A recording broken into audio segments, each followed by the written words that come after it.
So I've been off social media for a good minute, just taking time to reset, clear my head, and really get grounded again.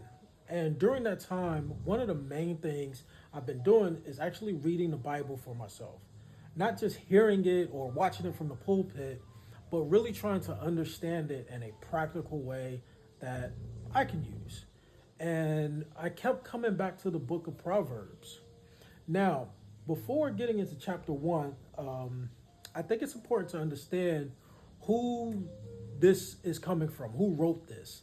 So, Proverbs is largely written from the perspective of King Solomon, who is the son of King David. And Solomon wasn't known for strength or battles, he was known for wisdom. So, when God asked him what he wanted, he didn't ask for money or power, he asked for wisdom. And because of that, he ended up with both wisdom and wealth on a level that would be comparable to some of the biggest people you know, or even more. So when you read Proverbs, you're not just reading advice, you're seeing how someone who had wisdom and money and real success actually think. So getting into day one of Proverbs 1.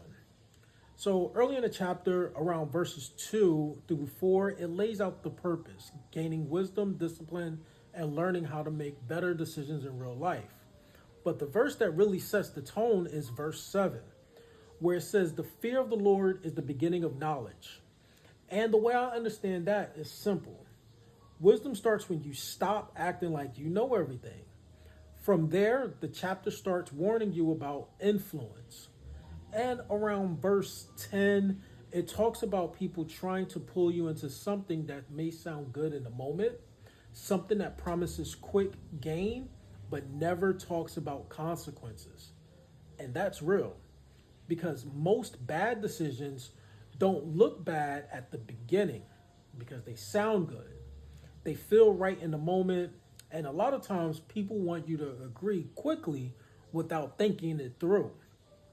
Then later in the chapter, around verses 20 through 23, it talks about wisdom itself. And what really stood out to me is that wisdom isn't hidden. It's actually out in the open, calling out, wanting to be found. But most people just ignore it. So it's not that we don't have access to better decisions, it's that we don't slow down enough to actually listen. And of course, if I'm being honest, I've had moments where I moved too fast myself. I didn't really think things through, and I ignored that feeling telling me to slow down, and it definitely cost me later on. So for me, the shift here isn't just about slowing down, because I, for the most part, really already do that. It's about not relying on my own thinking alone. So, of course, because Proverbs also talks about listening to instruction, learning from people who already have wisdom. So, what I'm doing differently starting today is this. So, before I move on to something important, I'm not just sitting with it. I'm also going to run it by someone I trust who's ahead of me. And of course, God too.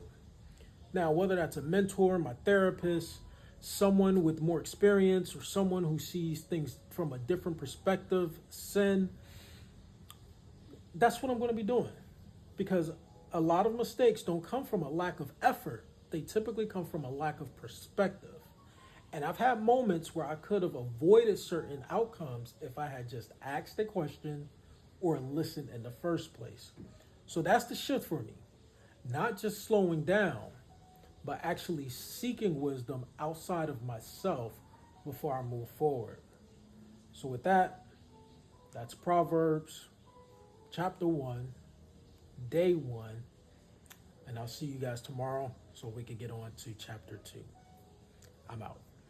Peace.